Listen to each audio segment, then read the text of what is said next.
બંધારણ જે અમારું 4/1/2026ના દિવસે બંધારણ જે બન્યું હતું એ બંધારણનો ભંગ થયો એ બાબતે જાબડિયા ગામે અહીં સભા કરવામાં આવી હતી અને એની ચર્ચા માટે બધા સૌ આગેવાનો સાથે ચર્ચા થઈ ત્યારે લોકપ્રિય સાંસદ જ્ઞાનીબેન ઠાકોર, દિયોદર ધારાસભ્ય કેશાજી ચૌહાણ, ગાંધીનગર દક્ષિણના ધારાસભ્ય અલ્પેશભાઈ ઠાકોર, પૂર્વ ધારાસભ્ય ચંદનજી ઠાકોર, નંદાજી ઠાકોર તેમજ ડીસા તાલુકાના આગેવાનો સાથે ચર્ચા વિચારણા કર્યા પછી બંધારણનો ભંગ થયો છે એ આપણે પણ ગઈકાલે જોયું કે સમાજમાં બહુ જ મોટો આક્રોશ હતો અને એના અનુસંધાને આજે સમાજના આગેવાનો સાથે ચર્ચા વિચારણા કરી એના પરિવારને સમાજમાંથી બાકાત કરવામાં આવ્યા છે।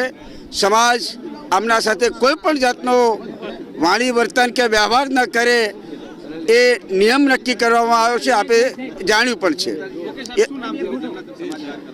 એમનું નામ છે લહેરાજી રતનજી ઠાકોર, ગામ જાબડિયા, તાલુકો ડીસા। ગબ્બરભાઈ વનાજી ઠાકોર જે નામાંકિત કલાકાર છે સમાજના, એમણે પણ વતન છે ગામ જાબડિયા, તાલુકો ડીસો। એમના ભાઈ છે એ પણ નામાંકિત કલાકાર છે અર્જુનભાઈ વનાજી ઠાકોર। આ ત્રણ ભાઈઓને સમાજે વાણી વર્તનને વ્યવહારમાંથી બાકાત કર્યા છે એ મુદ્દા સાથે આજ સૌ ભેગા થયા હતા અને આપણે પણ જોયું કે અહીંયા ઉપસ્થિત સૌ સમાજના આગેવાનોએ આ બંધારણ ભંગના નિયમમાં જે એમના નિર્ણયો કરવામાં આવ્યા છે એ નિર્ણયને સૌએ હાથ ઊંચા કરીને બહાલી આપી છે।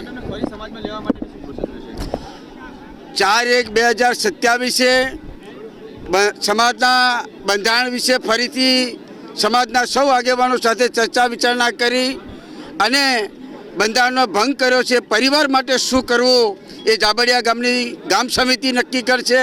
ગામ સમિતિ નક્કી કર્યા પછી ડીસા તાલુકાની તાલુકા સમિતિ સાથે ચર્ચા વિચારણા કરી અને આ બંને સમિતિઓ અમારી જિલ્લા બંધારણ સમિતિ આગળ કંઈ પ્રસ્તાવ રજૂ કરશે એ વખતે આનો નિર્ણય લઈશું।